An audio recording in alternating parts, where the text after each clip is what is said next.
Episode 6 of Bleach, The Thousand Year Blood War Part 3 is now out, and this episode had a lot to promise after that cliffhanger at the end of episode 5 with Grimmjow coming out of the Garganta. This episode features the return of the Fullbringers Riruka and Yukio, as well as the creation of Wahrwelt, YHWACH'S fortress.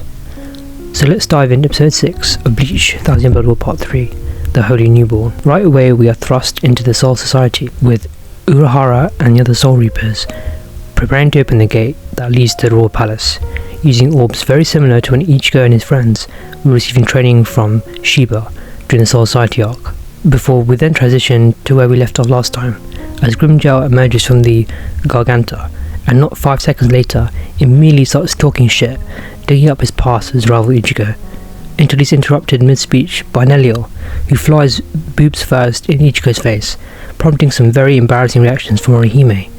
Nelio explains that she's able to maintain her adult form thanks to a bracelet given to her by Urahara. Of course, with Grimmjow being Grimmjow, he immediately gets pissed off with Nelio, who has to remind him that he is Espada number 6 and she is Espada number 3, meaning she is stronger than he is. Moving on, we get to see 2 more familiar faces, with Ruka and Yukio also arriving at the Royal Palace.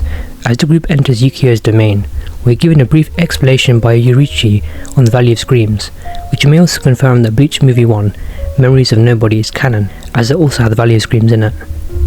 Yurichi walks Ichigo through her plan of attack. It's also nice to see Riruka ease Orihime, who's worried as she wonders what power is waiting for them at the top, to which Riruka tells her to stop acting so gloomy, as it's dragging their mood down, while Ichigo questions Grimmjow's motives for teaming up with them, to which Grimmjow responds with, "If Huakamundo is gone, where am I supposed to kill you?"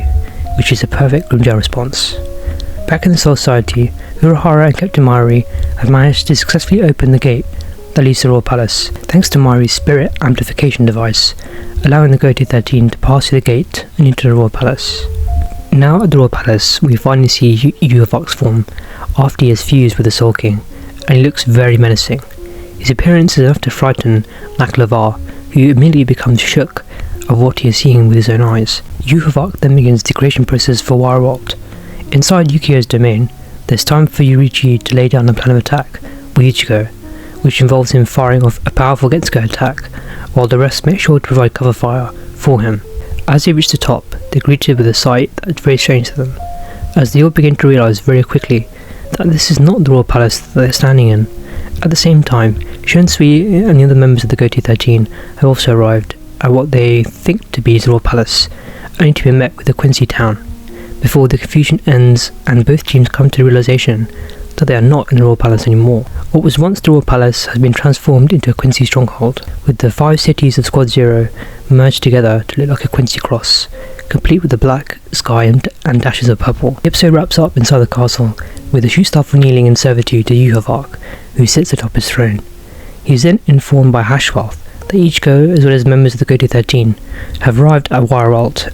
Overall, this episode was fine. As a setup episode, it certainly did its job for getting me hyped for the battles to come in future episodes. Let me know in the comments what you thought of the episode, and hopefully see you next week for episode 7.